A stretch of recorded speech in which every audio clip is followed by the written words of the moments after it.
اعوذ باللہ من الشیطان الرجیم بسم اللہ الرحمن الرحیم الحمد للہ رب العالمین والصلاة والسلام علی محمد وعلی آلہ الطیبین الطاہرین المعصومین واللعنۃ الدائمۃ علی اعدائہم اجمعین اما بعد فقد قال اللہ سبحانہ وتعالی فی کتابہ المجید بسم اللہ الرحمن الرحیم شہر رمضان الذی انزل فیہ القرآن ھدی للناس وبینات من الھدی والفرقان۔ محترم ناظرین کرام، شہادت امیر المؤمنین علی بن ابی طالب علیہ السلام کی مناسبت سے آپ تمام مومنین کی خدمت میں اور بالخصوص امام زمانہ عجل اللہ تعالی فرجہ شریف کی خدمت میں تعزیت پیش کرتے ہیں۔ قرآن مجید کا 21واں پارہ کہ جس میں سورہ مبارکہ عنکبوت کی باقی ماندہ آیات یعنی آیت نمبر 46 سے لے کر آیت نمبر 69 تک، اور اس کے علاوہ سورہ روم کے جس کی 60 آیتیں ہیں، سورہ لقمان کی جس کی 34 آیتیں ہیں، اور سورہ سجدہ کی جس کی 30 آیتیں ہیں، یہ تمام اس پارے میں شامل ہیں۔ اور اس کے علاوہ سورہ مبارکہ احزاب کی ابتدائی 30 آیتیں اس پارے میں شامل ہیں۔ اس پارے کی ابتدائی آیت میں خداوند کریم نے ارشاد فرمایا کہ دیکھو، جب بھی دین کے بارے میں گفتگو کرو یا دین کے بارے میں بحث اور مباحثہ کرو کسی سے بھی، تو تمہارا انداز اچھا ہونا چاہیے۔ آپس میں ایک دوسرے کو گالم گلوچ دینا یا ایک دوسرے کی توہین کرنا، یہ اس طریقے سے دین نہیں پھیلایا جا سکتا ہے۔ خداوند کریم ارشاد فرماتا ہے کہ وَلَا تُجَادِلُوا أَهْلَ الْكِتَابِ إِلَّا بِالَّتِي هِيَ أَحْسَنُ إِلَّا الَّذِينَ ظَلَمُوا مِنْهُمْ وَقُولُوا آمَنَّا بِالَّذِي أُنزِلَ إِلَيْنَا وَأُنزِلَ إِلَيْكُمْ وَإِلَٰهُنَا وَإِلَٰهُكُمْ وَاحِدٌ وَنَحْنُ لَهُ مُسْلِمُونَ۔ خداوند کریم فرماتا ہے کہ اہل کتاب سے مجادلہ نہ کرو، یعنی بحث و تکرار نہ کرو، مگر یہ کہ اس طریقے سے جو کہ اچھا انداز ہو۔ الا الذین ظلموا منہم، سوائے اہل کتاب میں سے ان افراد کے کہ جنہوں نے ظلم کیا۔ وقولوا آمنا بالذی انزل الینا وانزل الیکم، اور کہو کہ ہم اس چیز پر ایمان لے کر آئے جو تمہاری طرف نازل ہوئی، یعنی اہل کتاب سے کہو کہ ہم ان چیزوں پر ایمان لے کر آئے جو تمہاری طرف نازل ہوئی، اور کہو کہ ہم ایمان لے کر آئے ان چیزوں پر جو ہماری طرف نازل ہوئی، یعنی قرآن مجید پر ہم ایمان لے کر آئے۔ وَأُنزِلَ إِلَيْكُمْ، اور ان چیزوں پر جو تمہاری طرف نازل ہوئی، یعنی مثال کے طور پر توریت، زبور، انجیل جو تمہاری طرف نازل ہوئی ہیں، ان پر بھی ہم ایمان لے کر آئے۔ وَإِلَٰهُنَا وَإِلَٰهُكُمْ وَاحِدٌ، تمہارا بھی خدا ہے اور ہمارا بھی خدا جو ہے وہ ایک خداوند کریم ہے۔ وَنَحْنُ لَهُ مُسْلِمُونَ، اور ہم اسی کے آگے سر تسلیم خم ہیں اور اسی کے مسلمان ہیں۔ اس کے بعد خداوند کریم نے اہل کتاب میں سے کچھ صاحبان ایمان کا تذکرہ کیا کہ جو اپنی کتابوں پر بھی ایمان رکھتے ہیں اور قرآن مجید پر بھی ایمان لاتے ہیں۔ پھر اس کے بعد خداوند کریم نے یہ بیان فرمایا کہ قرآن مجید ہر قسم کی تحریف سے پاک اور منزہ ہے۔ آیت نمبر 48 اور آیت نمبر 49 میں خداوند کریم ارشاد فرماتا ہے کہ وَمَا كُنْتَ تَتْلُو مِنْ قَبْلِهِ مِنْ كِتَابٍ وَلَا تَخُطُّهُ بِيَمِينِكَ إِذًا لَارْتَابَ الْمُبْطِلُونَ بل ہوا آیات بینات فی صدور الذین اوتوا العلم وما یجحد بآیاتنا الا الظالمون، کہ خداوند کریم فرماتا ہے کہ اے حبیب، آپ اس سے پہلے نہ تو آپ نے کسی کتاب کو پڑھا ہے اور نہ ہی آپ نے کوئی خط و کتابت کی ہے، یعنی رسول اللہ صلی اللہ علیہ وآلہ وسلم کو اگر کسی نے کچھ لکھتا ہوا نہیں دیکھا یا کچھ پڑھتا ہوا نہیں دیکھا تو اس کا یہ مطلب نہیں ہے کہ رسول اللہ کو پڑھنا یا لکھنا نہیں آتا تھا، بلکہ کیونکہ قرآن کے اعجاز کو اور قرآن کے معجزے کو محفوظ رکھنا تھا، اس وجہ سے اللہ کے رسول نے نہ تو کسی چیز کو لکھا، یعنی اپنے ہاتھ سے کوئی چیز لکھی، اور نہ ہی کوئی کتاب پڑھی، تاکہ یہ بات سب پر واضح ہو جائے کہ یہ قرآن مجید جو ہے وہ خدا کی بھیجی ہوئی کتاب ہے، اسے رسول اللہ نے اپنی جانب سے گڑھا نہیں ہے۔ تو فرمایا کہ یہ جو آپ نے اس سے پہلے کسی کتاب کو نہیں پڑھا اور اس سے پہلے جو ہے وہ آپ نے اپنے ہاتھ سے کسی چیز کو نہیں لکھا، کیونکہ اگر آپ یہ کام کرتے تو اِذًا لَارْتَابَ الْمُبْطِلُونَ، اگر آپ یہ کام کرتے تو باطل افراد جو ہے وہ قرآن کے بارے میں شک میں پڑ جاتے۔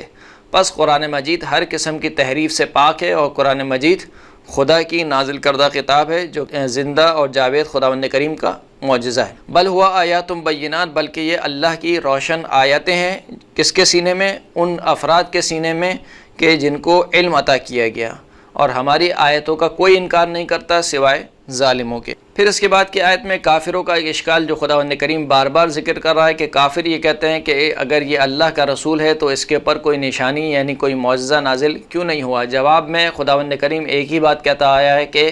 معجزے کا نازل کرنا یہ اللہ کے اختیار میں ہے، یعنی کوئی شخص بھی اپنے اختیار سے کوئی معجزہ نہیں دکھا سکتا ہے، جو معجزہ بھی ہوتا ہے بِإِذْنِ اللہ، اللہ کے اذن اور اللہ کے اختیار سے ہوتا ہے۔ اور پھر دوسرا جواب یہ دیا کہ اگر تم معجزے کے خواہاں ہو تو کیا یہ قرآن مجید معجزے کے لیے کافی نہیں ہے، جو کہ یعنی زندہ و جاوید معجزہ ہے اور بھرپور انداز سے تمہیں پکار رہا ہے، چیلنج کر رہا ہے کہ اگر تمہیں شک ہے اس قرآن کے بارے میں تو اس قرآن کی جیسی آیات لے کر آ جاؤ، 10 آیتیں لے کر آ جاؤ، ایک سورہ لے کر آ جاؤ۔ تو اگر مثال کے طور پر تمہیں کوئی شک ہے تو اس جیسا قرآن بنا کر لے آؤ، تو یہ قرآن خود معجزے کے طور پر کافی ہے۔ اور پھر اس کے بعد خداوند کریم نے کہا کہ تمہارے اور میرے درمیان اللہ ہی گواہی کے لیے کافی ہے۔ پھر اس کے بعد خداوند کریم نے ذکر کیا کہ یہ جو کفار ہیں وہ کہتے ہیں کہ عذاب جلدی کیوں نہیں آ جاتا، یعنی جس عذاب سے آپ ہمیں ڈرا رہے ہیں اس کو جلدی لے کر آ جاؤ۔ خداوند کریم نے جواب میں ارشاد فرمایا کہ عذاب جو ہے وہ اچانک آنے والا ہے، اور اگر اس کا وقت آ چکا ہوتا تو عذاب کب کا آ چکا ہوتا، کیونکہ ایک وقت معین ہے اور اسی معین وقت پر وہ عذاب آئے گا۔ پھر اس کے بعد خداوند کریم نے ذکر کیا کہ اللہ کی زمین بہت وسیع ہے، یعنی اگر کسی ایسی جگہ پر تم پھنس جاؤ کہ جہاں پر کفار و مشرکین تمہیں اپنے دین پر عمل کرنے نہ دیں، تو اللہ کی جو زمین ہے بہت وسیع ہے، وہاں سے ہجرت کر کے کسی ایسی جگہ پر جاؤ کہ جہاں پر تم اپنے دین پر عمل پیرا ہو سکتے ہو، جہاں پر تم اپنی اولاد کی اسلامی تربیت کر سکتے ہو۔ اور پھر خداوند کریم نے ذکر کیا کہ ہر نفس کو موت کا ذائقہ چکھنا ہے، اور صاحبان ایمان کی جزا کا تذکرہ ہوا۔ اور پھر اس کے بعد خداوند کریم نے آیت نمبر 60 میں یہ ارشاد فرمایا کہ رزق اللہ کے ہاتھ میں ہے، یعنی جو بھی جاندار اس دنیا میں زندگی بسر کر رہا ہے، سانس لے رہا ہے، اس کا رزق خداوند کریم کے دست قدرت میں ہے۔ فرمایا کہ وَكَأَيٍّ مِّن دَابَّةٍ لَا تَحْمِلُ رِزْقَهَا اللَّهُ يَرْزُقُهَا وَإِيَّاكُمْ وَهُوَ السَّمِيعُ الْعَلِيمُ، کہ کتنے ہی جاندار ایسے ہیں کہ تم ان کا رزق نہیں اٹھاتے ہو، مگر اللہ ان کو بھی رزق دیتا ہے اور اللہ تم کو بھی رزق دیتا ہے، اور اللہ سننے والا بھی ہے اور جاننے والا بھی ہے۔ اس کے بعد خداوند کریم نے اپنی توحید کا بیان کرتے ہوئے یہ ارشاد فرمایا کہ زمین اور آسمان کا خالق جو ہے وہ خداوند کریم ہے، اور ان تمام چیزوں کا مالک خداوند کریم ہے، اور اسی کے ہاتھ میں رزق کو وسعت دینا، یہ رزق کو تنگ کرنا، سب کا سب اللہ کے ہاتھ میں ہے۔ اس کے بعد خداوند کریم نے دنیا کی حقیقت کو بیان کیا، اور پھر دنیا اور آخرت کے تقابل کو پیش کیا کہ دنیا جو ہے وہ جلدی گزر جانے والی ہے، آخرت باقی رہنے والی ہے۔ اور پھر اس کے بعد خداوند کریم نے ارشاد فرمایا کہ کافر جب مشکل میں گرفتار ہوتے ہیں تو خداوند کریم کو مخلصانہ پکارتے ہیں، اور جب اللہ انہیں کسی مشکل سے نجات دے دیتا ہے تو پھر دوبارہ شرک کرنے لگتے ہیں۔ اور پھر اس کے بعد خداوند کریم نے ذکر کیا کہ سب سے بڑا جھوٹا کون ہے۔ فرمایا کہ سب سے بڑا جھوٹا وہ شخص ہے کہ جو اللہ پر جھوٹ باندھتا ہے اور جو حق کی تکذیب کرتا ہے، یعنی حق کو قبول نہیں کرتا، وہ سب سے بڑا جھوٹا ہے۔ اور پھر سورہ عنکبوت کی آخری آیت میں خداوند کریم نے ارشاد فرمایا کہ وَالَّذِينَ جَاهَدُوا فِينَا لَنَهْدِيَنَّهُمْ سُبُلَنَا وَإِنَّ اللَّهَ لَمَعَ الْمُحْسِنِينَ، کہ وہ افراد کے جنہوں نے جو ہماری راہ میں کوشش کرتے ہیں، جہاد کرتے ہیں، یعنی کوشش کرتے ہیں ہماری راہ میں، لَنَهْدِيَنَّهُمْ سُبُلَنَا، تو ہم ضرور ان کو اپنے راستوں کی طرف ہدایت کرتے ہیں، وَإِنَّ اللَّهَ لَمَعَ الْمُحْسِنِينَ، اور خداوند کریم جو ہے وہ نیک کام انجام دینے والوں کے ساتھ ہے۔ یہاں پر سورہ مبارکہ عنکبوت ختم ہوتی ہے۔ اس کے بعد کی سورہ مبارکہ روم ہے کہ جس کی کل 60 آیتیں ہیں۔ سورہ روم کی ابتدائی آیت میں خداوند کریم نے روم کے بارے میں پیشن گوئی کی کہ رومی جو ہے وہ مغلوب ہو چکے ہیں، اور عنقریب یہ مغلوب ہونے کے بعد دوبارہ غالب ہوں گے، اور اس دن جو ہے وہ مومنین اللہ کی نصرت کی وجہ سے خوش و خرم ہوں گے، اور یہ اللہ کا وعدہ ہے اور اللہ اپنے وعدے سے تخلف نہیں کرتا۔ پھر اس کے بعد خداوند کریم نے توحید کو بیان کیا اور اس کائنات کے نظام میں غور و فکر کرنے کی طرف دعوت دی کہ اس کائنات کے جو نظام چل رہا ہے، اگر ایک چھوٹے سے نظام کو بھی انسان دیکھے اور اس نظام جو کہ بہت ہی مرتب نظام ہو، تو انسان یہ سمجھ جاتا ہے کہ اس نظام کو بنانے والا جو ہے وہ عالم ہے اور قدرت رکھتا ہے۔ تو کیسے ممکن ہے کہ یہ اتنا بڑا نظام جو کائنات کا چل رہا ہے وہ بغیر کسی عالم کے اور بغیر کسی صاحب قدرت ہستی کے یہ نظام چل رہا ہو۔ اس کے بعد خداوند کریم نے بیان فرمایا کہ یہ کفار کیا زمین پر سیر نہیں کرتے اور گزشتہ امتوں سے سبق نہیں لیتے؟ انہیں چاہیے کہ جا کر دیکھیں، سیر کریں، یعنی قوم سمود جہاں پر آباد تھی اس علاقے کو جا کر دیکھیں، قوم عاد جہاں پر آباد تھی اس علاقے کو جا کر دیکھیں، قوم حضرت نوح، قوم حضرت صالح، قوم حضرت لوط، یہ جتنی قومیں روئے زمین پر آباد تھیں ان کی جگہوں پر جا کے دیکھیں، اور ان کو اندازہ ہوگا کہ ہم نے کس طریقے سے ان بستی والوں کو جو کہ انتہائی عیش و عشرت کی زندگی بسر کر رہے تھے اور دیکھتے ہی دیکھتے ہم نے پوری کی پوری بستی کو اجاڑ دیا، تو بس ان کو عبرت لینی چاہیے۔ پھر اس کے بعد خداوند کریم نے دوبارہ توحید کو بیان کیا، معاد کا تذکرہ ہوا، اور قیامت کے دن شرکا کی بے بسی کا تذکرہ کیا خداوند کریم نے کہ جن کو یہ پکارتے ہیں خداوند کریم کے علاوہ، وہ ان سے بالکل بھی نہ کسی قسم کے نقصان کو دور کر سکتے ہیں، نہ ان کے لیے کوئی فائدہ مند ثابت ہو سکتے ہیں۔ اور پھر مومنین کی جزا اور کافروں کی سزا بیان کرتے ہوئے خداوند کریم نے ارشاد فرمایا کہ خداوند کریم دوبارہ زندہ کرنے پر قادر مطلق ہے، یعنی وہ خداوند کریم جو پہلی بار خلق کر سکتا ہے تو وہ دوبارہ خلق کیوں نہیں کر سکتا۔ اس کے بعد خداوند کریم نے اپنی توحید کی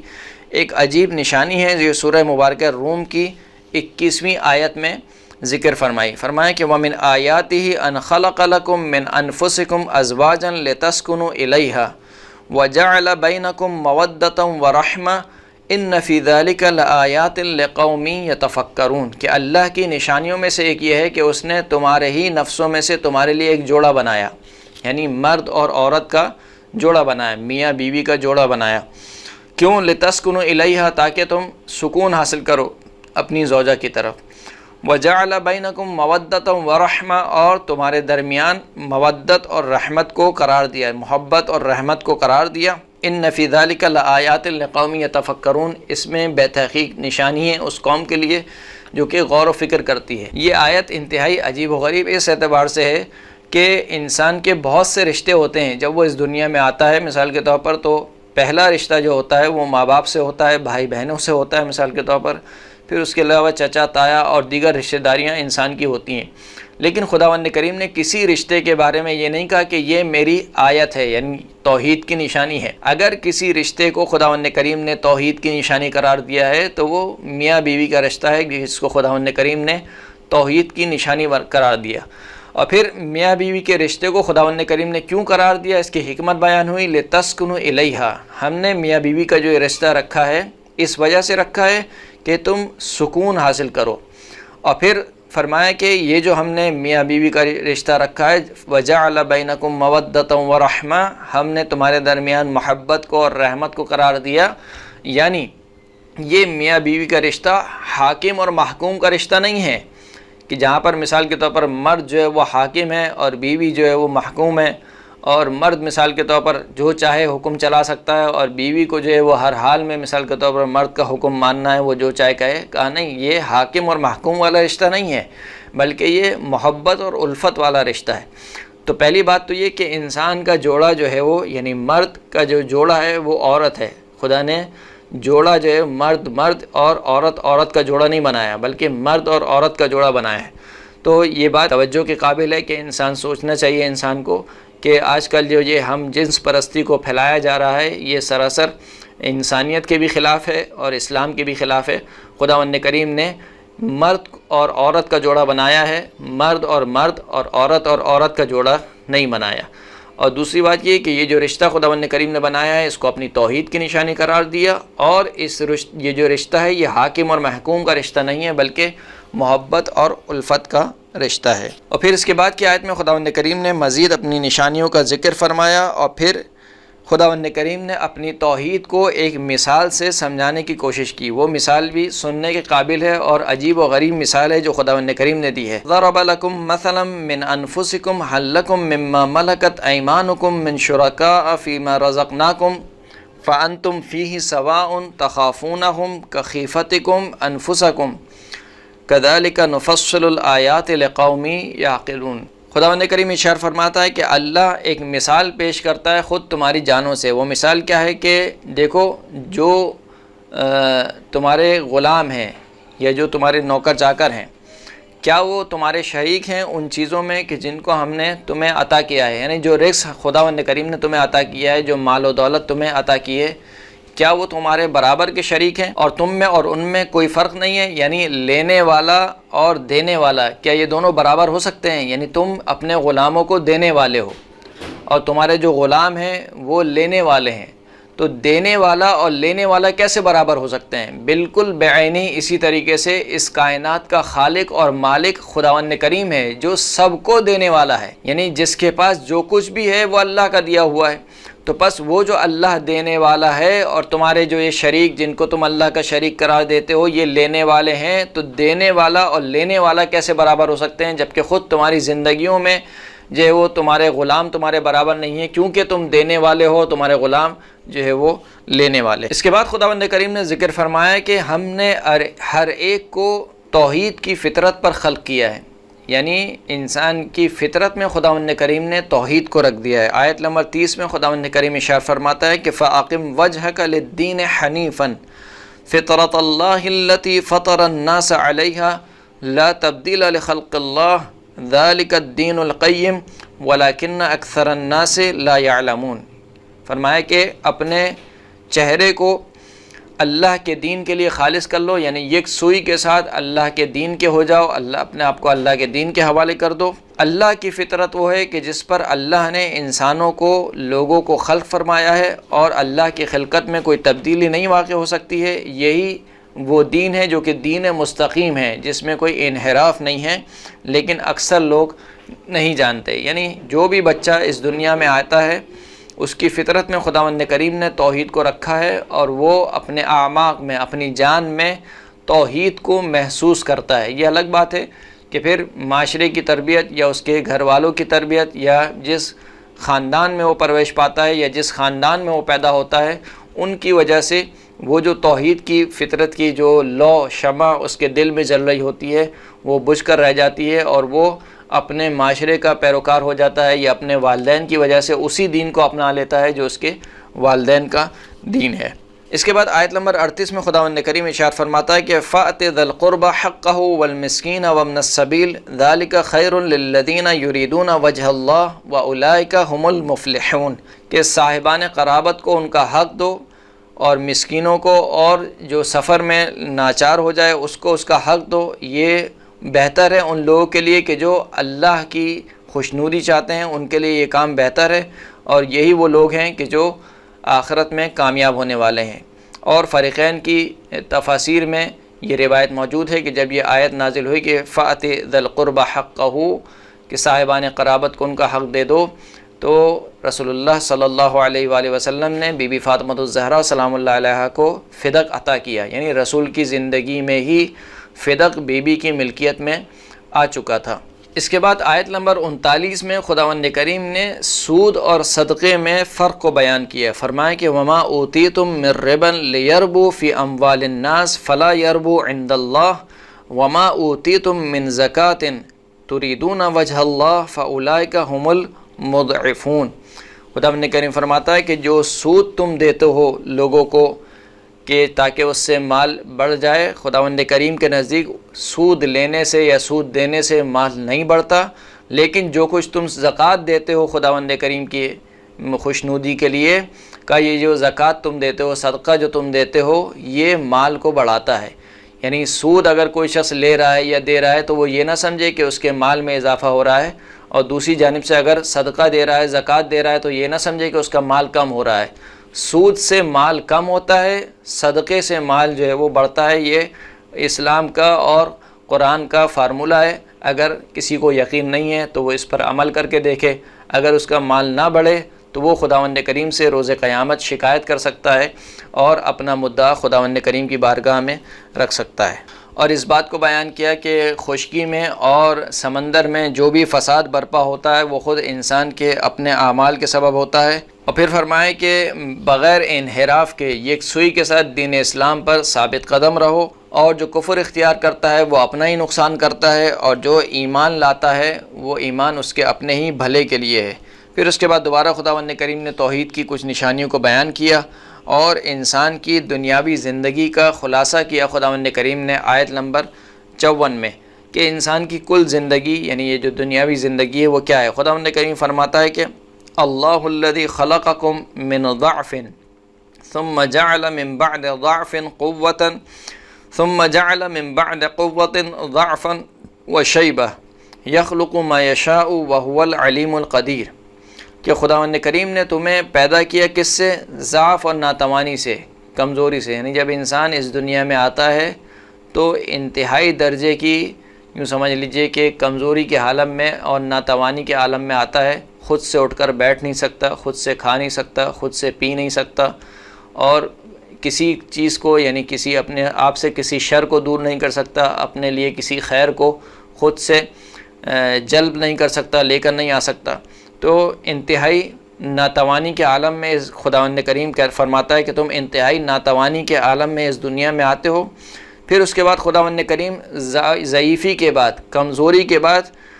قوت قرار دیتا ہے، یعنی پھر تم آہستہ آہستہ بڑے ہوتے ہو اور جوانی کی طرف رخ کرتے ہو، اور تم اپنی پوری بھرپور قوت اور صلاحیت کے ساتھ ایک مرتبہ ابھر کر سامنے آتے ہو، اور پھر تم اپنی پچھلی زندگی کو بھول جاتے ہو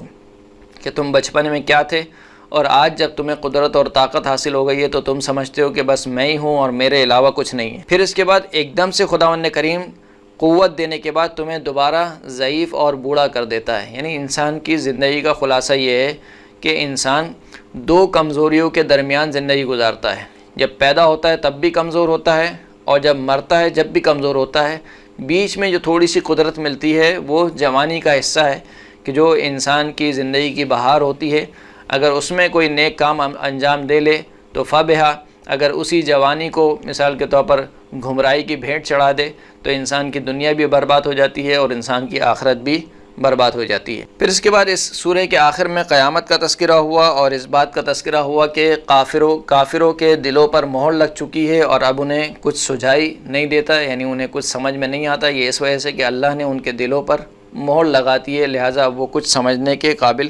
نہیں رہے۔ یہاں پر سورہ مبارکہ روم ختم ہوتی ہے، اور اس کے بعد جو اگلی سورہ ہے وہ سورہ مبارکہ لقمان ہے، کہ جس کی 34 آیتیں ہیں، جس کے بارے میں امام محمد باقر علیہ الصلوۃ والسلام ارشاد فرماتے ہیں کہ من قرأ سورۃ لقمان فی کل لیلۃ وکل اللہ بہ فی لیلتہ ملائکۃ یحفظونہ من ابلیس وجنودہ حتی یصبح فاذا قراها بالنہار لم یزالوا یحفظونہ من ابلیس وجنودہ حتی یمسی۔ فرماتے ہیں کہ جو شخص بھی سورہ مبارکہ لقمان کی ہر رات تلاوت کرتا ہے تو خداوند کریم اس رات کچھ ملائکہ کو اس شخص کے اوپر موکول کر دیتا ہے، اور وہ صبح تک اس کی حفاظت کرتے ہیں ابلیس سے اور اس کے لشکر و شیطان کے لشکروں سے۔ اور اگر دن میں یہ شخص سورہ لقمان کی تلاوت کرے تو دن کے وقت خداوند کریم ملائکہ کو موکل کر دیتا ہے، اور وہ دن کے وقت اس شخص کو شیطان اور شیطان کے لشکر سے محفوظ رکھتے ہیں، یہاں تک کہ یہ رات کی طرف چلا جائے۔ اس کی ابتدائی آیت میں خداوند کریم نے ذکر کیا کہ قرآن مجید کی آیت ہدایت ہیں اور رحمت ہیں نیکی کرنے والوں کے لیے، کہ جو نماز قائم کرتے ہیں اور زکوٰۃ دیتے ہیں اور آخرت پر ایمان رکھتے ہیں۔ پھر اس کے بعد خداوند کریم نے بیان فرمایا کہ لوگوں میں سے کچھ ایسے ہیں کہ جو بیہودہ گفتگو کو خرید لیتے ہیں تاکہ اس کے ذریعے سے لوگوں کو اللہ کے راستے سے روکیں، اور خداوند کریم فرماتا ہے کہ ایسے لوگوں کے لیے رسوا کرنے والا عذاب ہے۔ پھر اس کے بعد صاحبان ایمان کی جزا کا تذکرہ ہوا، اور خداوند کریم نے اپنی توحید کی نشانیوں کو بیان کیا اور واضح دلائل کو پیش کیا، اور فرمایا کہ یہ اللہ کی خلقت ہے، پس تم مجھے اپنے شرکاء کی خلقت دکھلاؤ۔ یعنی خداوند کریم کہتا ہے کہ دیکھو میں نے آسمان اور زمین کو خلق کیا، میں نے سمندروں کو خلق کیا، سمندروں میں تمہارے لیے کشتیوں کو چلایا، تو یہ جتنے بھی تم دیکھ رہے ہو یہ سب کے سب میری خلقت ہے۔ جن کو تم اللہ کا شریک قرار دیتے ہو بتاؤ کہ انہوں نے کیا خلق کیا ہے، جبکہ وہ ایک جسے کہنا چاہیے کہ مچھر کا پر بھی جو ہے وہ خلق نہیں کر سکتے ہیں۔ پھر اس کے بعد خداوند کریم نے حضرت لقمان کا تذکرہ کرتے ہوئے ارشاد فرمایا کہ وَلَقَدْ آتَيْنَا لُقْمَانَ الْحِكْمَةَ أَنِ اشْكُرْ لِلَّهِ وَمَنْ يَشْكُرْ فَإِنَّمَا يَشْكُرُ لِنَفْسِهِ وَمَنْ كَفَرَ فَإِنَّ اللَّهَ غَنِيٌّ حَمِيدٌ، کہ بتحقیق ہم نے لقمان کو حکمت عطا کی، اور وہ حکمت کیا تھی کہ اللہ کا شکر ادا کرے۔ یعنی خداوند کریم نے اپنا شکر ادا کرنے کو حکمت قرار دیا، کہ جو اللہ کا شاکر بندہ ہو جائے وہ سمجھ لے کہ اس کو حکمت عطا ہو گئی ہے۔ تو فرمایا کہ ہم نے لقمان کو حکمت عطا کی کہ وہ اللہ کا شکر ادا کرے، اور جو کوئی بھی اللہ کا شکر ادا کرتا ہے تو یہ اس کے اپنے ہی فائدے میں ہے، اور جو کفر اختیار کرتا ہے تو خداوند کریم بے نیاز ہے اور صاحب حمد ہے۔ اس کے بعد کی آیت میں جناب لقمان نے جو اپنے بیٹے کو نصیحتیں کیں ان کا تذکرہ ہوا، اور ان نصیحتوں میں سے جو سب سے پہلی نصیحت تھی وہ یہ تھی وَإِذْ قَالَ لُقْمَانُ لِابْنِهِ وَهُوَ يَعِظُهُ يَا بُنَيَّ لَا تُشْرِكْ بِاللَّهِ ان الشرک لظلم عظیم، اور اس وقت کو یاد کرو کہ جب لقمان نے اپنے بیٹے سے کہا، جب کہ وہ اپنے بیٹے کو نصیحت کر رہے تھے کہ اے میرے بیٹے اللہ کے ساتھ کسی کو شریک قرار نہ دو، کیونکہ شرک جو ہے وہ بہت بڑا ظلم ہے۔ پھر اس کے بعد خداوند کریم نے انسان کو اپنے والدین کے ساتھ نیکی کرنے کا حکم دیا، اور پھر اس کے بعد جناب لقمان کی مزید نصیحتوں کا ذکر فرمایا، کہا کہ اگر زمین اور آسمان میں رائی کے برابر بھی کوئی چیز ہو تو خداوند کریم اس کو لے آئے گا، چاہے وہ پہاڑوں کی سخت چٹانوں میں کیوں نہ ہو، چاہے وہ آسمان میں کیوں نہ ہو، چاہے وہ زمین میں کیوں نہ ہو، رائی کے برابر بھی اگر کوئی چیز ہے تو وہ خداوند کریم اس کو لا کر حاضر کر دے گا۔ یعنی یہ اشارہ تھا کہ اگر تم کوئی بھی کام انجام دیتے ہو، چاہے نیک کام ہو چاہے برا کام ہو، تو وہ خدا کے علم سے باہر نہیں ہے، خدا علم رکھنے والا ہے اور ہر کام کا جاننے والا ہے۔ پھر اس کے بعد اپنے بیٹے کو نصیحت کرتے ہوئے جناب لقمان نے فرمایا کہ اے میرے بیٹے، نماز کو قائم کرو، عمل بالمعروف اور نہی عن المنکر کرو، اور مصیبت پر صبر کرو، اور فرمایا کہ لوگوں کے ساتھ تکبر سے پیش نہ آؤ، یعنی لوگوں سے منہ بھسور کے باتیں مت کرو، اور زمین پر اکڑ کر نہ چلو، کیونکہ خداوند کریم ہر فخر کرنے والوں یعنی بیجا فخر کرنے والے کو اور تکبر کرنے والوں کو پسند نہیں فرماتا۔ اور فرمایا کہ جب زمین پر راہ چلو تو میانہ روی اختیار کرو، راہ چلتے ہوئے میانہ روی اختیار کرو، اور اپنی آواز کو نیچی رکھو، جب گفتگو کرو تو اپنی آواز کو نیچے رکھو، کیونکہ جو سب سے بری آواز ہے وہ گدھے کی آواز ہے۔ گویا جناب لقمان نے تشبیہ دی ایسے شخص کی آواز کو جو بہت چیخم پکار کر کے گفتگو کرتا ہے، وہ گدھے کی طرح ہے کہ جس طریقے سے گدھا چلاتا ہے اس میں اور گدھے میں کوئی فرق نہیں ہے۔ پھر اس کے بعد خداوند کریم نے اپنی توحید کو بیان کرتے ہوئے اندھی تقلید کی نفی کی، یعنی دین کے معاملے میں کوئی شخص یہ نہ کہے کہ ہمارے باپ دادا کرتے تھے لہٰذا ہم بھی یہ کرتے ہوئے آ رہے ہیں۔ دین کے معاملے میں انسان جو عمل بھی انجام دے یا جس عمل کو اپنائے، اس کے لیے اس کے پاس ایک محکم دلیل ہونی چاہیے، اور دلیل کی بنیاد پر عمل انجام دے یا دلیل کی بنیاد پر کسی عقیدے کو اپنائے۔ تو جو چیز خداوند کریم نے کافروں کے لیے پسند نہیں کی، وہ خداوند کریم اپنے دین کے لیے کیسے پسند کر سکتا ہے کہ ہم بھی یہ کہیں کہ ہمارے باپ دادا کرتے ہوئے آ رہے تھے، بس ہم بھی اسی طریقے سے کرتے ہوئے آئیں گے۔ پھر اس کے بعد خداوند کریم نے کافروں کی سزا کا تذکرہ کیا، اور پھر توحید کو بیان کیا۔ آخر سورہ میں معاد کا ذکر ہوا، لوگوں کو ڈرایا گیا قیامت کے دن سے، قیامت کی ہولناکی کو ذکر کیا، اور پھر خداوند کریم نے اس سورہ کی آخری آیت میں جو کہ آیت نمبر 34 ہے، فرمایا کہ 5 چیزوں کا علم خداوند کریم کے پاس ہے۔ فرمایا کہ ان اللہ عنده علم الساعة وينزل الغیث ويعلم ما في الارحام وما تدری نفس ماذا تکسب غدا وما تدری نفس بأي ارض تموت ان اللہ علیم خبیر، کہ بے شک خدا کے پاس ہے قیامت کا علم، اور بارش کب نازل ہوگی یہ بھی خداوند کریم جانتا ہے، اور ماؤں کے رحم میں کیا ہے یعنی لڑکا ہے یا لڑکی ہے جو بھی ہے وہ خداوند کریم جانتا ہے، اور کوئی نفس نہیں جانتا کہ وہ کل کیا چیز کمائے گا، اور کوئی نفس نہیں جانتا کہ وہ کس زمین پر مرے گا، یعنی کس زمین پر اس کو موت آئے گی۔ بے شک خداوند کریم بہت جاننے والا بھی ہے اور باخبر بھی ہے۔ اس کے بعد جو اگلی سورہ ہے وہ سورہ مبارکہ سجدہ ہے، کہ جس کی کل 30 آیتیں ہیں، جس کے بارے میں امام جعفر صادق علیہ السلام فرماتے ہیں من قرأ سورۃ السجدہ فی کل لیلۃ جمعۃ اعطاہ اللہ کتابہ بیمینہ ولم یحاسبہ بما کان منہ وکان من رفقاء محمد و اہل بیتہ۔ فرماتے ہیں کہ جو شخص بھی ہر شب جمعہ سورہ مبارکہ سجدہ کی تلاوت کرتا ہے، خداوند کریم اس کا نامہ اعمال اس کے سیدھے ہاتھ میں دے گا،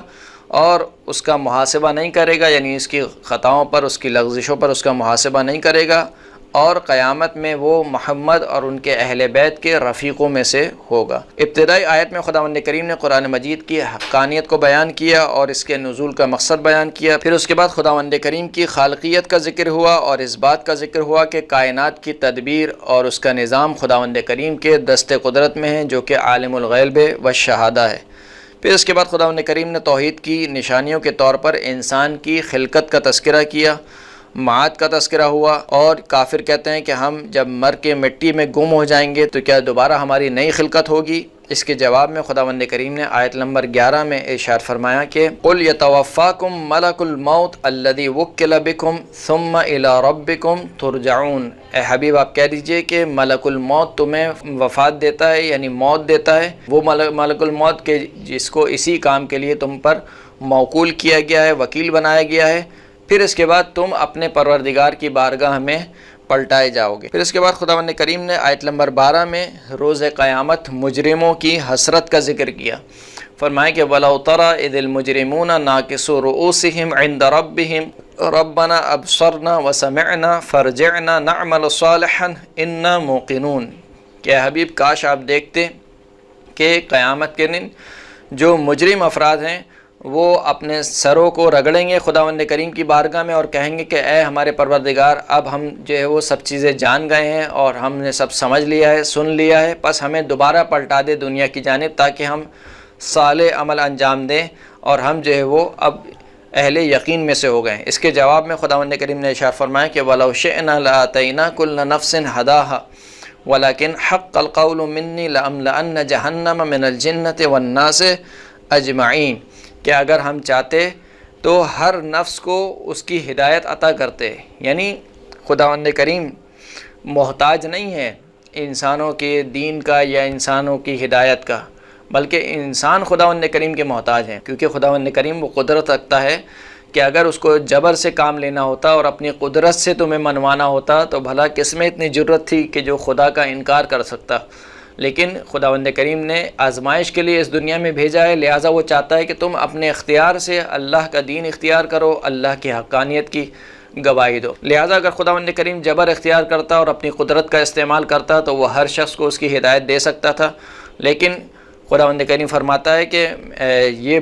قول جو ہے وہ میری جانب سے بالکل برحق ہو چکا ہے کہ میں جہنم کو جن و انس سے بھر کر رہوں گا، یعنی جہنم جو ہے وہ جن و انس سے بھر جائے گی۔ کیسے بھرے گی؟ خود ان کے اپنے اختیار سے، نہ یہ کہ خداوند کریم نعوذ باللہ انسانوں کو اس وجہ سے خلق نہیں کیا کہ وہ جہنم میں جائیں، بلکہ خود انسان یہ چاہتے ہیں کہ ان کو جہنم میں ڈالا جائے۔ پھر اس کے بعد خداوند کریم نے مومنین کی صفات بیان کی، مومن اور فاسق کے بارے میں بیان فرمایا کہ مومن اور فاسق برابر نہیں ہو سکتے، اور پھر مومنین کی جزا اور فاسقین کی سزا کا ذکر ہوا۔ جناب موسیٰ علیہ السلام کی کتاب توریت کا تذکرہ ہوا کہ جس کو اللہ نے بنی اسرائیل کے لیے ہدایت قرار دیا۔ پھر اس کے بعد قیامت کا تذکرہ ہوا اور معاد کا تذکرہ ہوا۔ اس طریقے سے یہ سورہ تقریباً اختتام کو پہنچی، اور اس کے بعد جو اگلا سورہ ہے وہ سورہ مبارکہ احزاب ہے کہ جس کی 30 آیتیں اس پارے میں یعنی پارہ نمبر 21 میں پائی جاتی ہیں۔ ابتدائی آیت میں رسول اللہ صلی اللہ علیہ وآلہ وسلم کو حکم ہوا کہ وہ تقوی اختیار کریں، کفار اور منافقین کی اطاعت نہ کریں، اور جو ان کی طرف وحی کی گئی ہے وہ اسی کی اتباع اور اسی کی پیروی کریں۔ اگرچہ کہ یہ آیات رسول خدا کے بارے میں ہیں، لیکن یہ اس باب سے ہیں کہ ایاک اعنی واسمعی یا جاریہ، یا جسے اردو میں کہا جاتا ہے کہ بیٹی کو سناؤ تاکہ بہو سنے، یا دیوار کو کہو تاکہ مثال کے طور پر کوئی اور سنے۔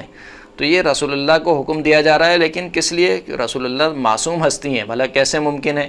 کہ رسول اللہ منافقین کی اطاعت کریں گے اور کافر کی اطاعت کریں گے، اور کیسے ممکن ہے کہ رسول اللہ جو ہے وہ وحی الہی کی مخالفت کریں گے؟ تو رسول اللہ کے لیے ممکن نہیں ہے۔ بولا رسول اللہ کو جا رہا ہے اور سنایا جا رہا ہے مسلمانوں کو کہ اے مسلمانوں، اللہ کا تقوی اختیار کرو،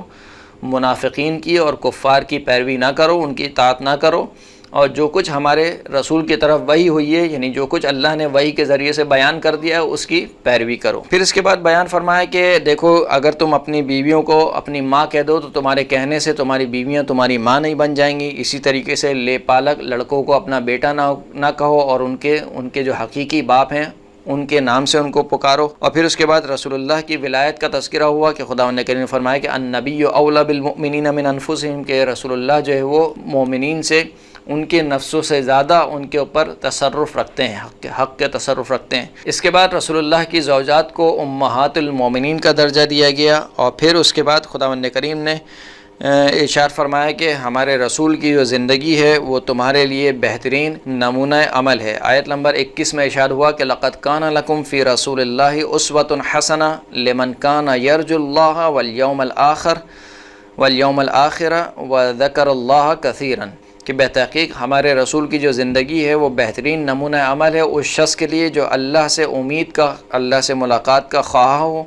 اور روز آخرت پر ایمان رکھتا ہو اور اللہ کو کثرت سے یاد کرے۔ ایسے شخص کے لیے ہمارے رسول کی زندگی بہترین نمونہ عمل ہے۔ پھر اس کے بعد جنگ احزاب کا تذکرہ ہوا، اور جنگ احزاب میں جو ہے وہ جو مومنین کا رد عمل تھا اس کو خداوند کریم نے بیان فرمایا کہ ایک وہ منافقین کا رد عمل تھا۔ جب جنگ احزاب کو منافقین نے دیکھا تو یعنی جب کفار کے لشکر کو دیکھا تو منافقین نے کہا کہ اللہ اور اس کے رسول نے ہمارے ساتھ دھوکہ کیا اور اس کا وعدہ سوائے دھوکے کے اور کچھ نہیں تھا۔ اس کے بالکل برخلاف مومنین کا رد عمل یہ تھا جنگ احزاب میں کہ اللہ اور اس کا رسول کا وعدہ جو ہے وہ برحق ہے اور اللہ اور اس کا رسول اپنے وعدے سے تخلف اختیار نہیں کرتا۔ اور پھر خداوند کریم نے مومنین کی مدح سرائی کی اور فرمایا کہ وَمِنَ الْمُؤْمِنِينَ رِجَالٌ صَدَقُوا مَا عَاهَدُوا اللَّهَ عَلَيْهِ فَمِنْهُمْ مَنْ قَضَى نَحْبَهُ وَمِنْهُمْ مَنْ يَنْتَظِرُ وَمَا بَدَّلُوا تَبْدِيلًا، کہ مومنین میں سے کچھ ایسے مرد ہیں کہ جو اللہ سے کیے گئے عہد و پیمان کو سچا کر دکھاتے ہیں، بس ان میں سے بعض وہ ہیں کہ جن کی موت واقع ہو چکی ہے، یعنی وہ رخصت ہو چکے ہیں اس دنیا سے، اور ان میں سے بعض وہ ہیں کہ جو اپنی باری کا انتظار کر رہے ہیں اور انہوں نے اللہ سے کیے گئے عہد و پیمان میں کوئی تبدیلی نہیں کی۔ پھر اس کے بعد اس پارے کی آخری آیات میں تقریباً آیت نمبر 28 سے لے کر آیت نمبر 30 تک رسول اللہ کی زوجات کے بارے میں گفتگو ہوئی، اور خداوند کریم نے اپنے حبیب کو مخاطب کر کے ارشاد فرمایا کہ یا ایھا النبی قل لازواجک ان کنتن تردن الحیاۃ الدنیا وزینتها فتعالین امتعکن واسرحکن سراحا جمیلا، کہ اے نبی اپنی زوجات سے کہہ دو کہ اگر تم دنیا کی زندگی چاہتی ہو اور دنیا کی زینت چاہتی ہو تو پس آؤ، میں تمہیں دنیا دے دیتا ہوں اور پھر تمہارا جو راستہ ہے وہ چھوڑ دیتا ہوں، یعنی تمہیں طلاق دے دیتا ہوں، پھر تمہیں جہاں جانا چاہتی ہو چلے جاؤ۔ اگر دنیا کا مال و متاع چاہتی ہو تو میں تمہیں دنیا کا مال و متاع دے کر تمہارا راستہ چھوڑ دیتا ہوں، تمہیں طلاق دے دیتا ہوں۔ وَإِن كُنتُنَّ تُرِدْنَ اللَّهَ وَرَسُولَهُ وَالدَّارَ الْآخِرَةَ فَإِنَّ اللَّهَ أَعَدَّ لِلْمُحْسِنَاتِ مِنكُمْ أَجْرًا عَظِيمًا، اور اگر تم اللہ اور اللہ کے رسول اور آخرت کا گھر چاہتی ہو تو بس خداوند کریم نے جو تم میں سے نیک بیویاں ہیں ان کے لیے بہت بڑا اجر تیار کر رکھا ہے۔ یا نساء النبی من یأتی منکن بفاحشۃ مبینۃ یضاعف لها العذاب ضعفین وَكَانَ ذَلِكَ عَلَى اللَّهِ يَسِيرًا، اے نبی کی بیویوں جو بھی تم میں سے کھلی ہوئی بیہودہ حرکت کے ساتھ آئے گا، یعنی کوئی بھی ایسی حرکت کو، کوئی بھی ایسے فعل کو انجام دے جو انتہائی بیہودہ فعل ہو، تو خداوند کریم اس کو دگنا عذاب دے گا۔ یعنی ایک تو عذاب ہوگا اس فعل کے اوپر اور ایک عذاب ہوگا رسول اللہ کی نسبت کے حوالے سے کہ تم ہمارے نبی کی بیوی تھی، تمہیں کم از کم نسبت کا خیال رکھنا چاہیے تھا۔ وَكَانَ ذَلِكَ عَلَى اللَّهِ يَسِيرًا، اور یہ اللہ کے لیے بہت ہی آسان کام ہے۔ یہاں پر تقریباً 21واں پارہ اختتام ہوتا ہے۔ وآخر الدعوانا ان الحمد للہ رب العالمین۔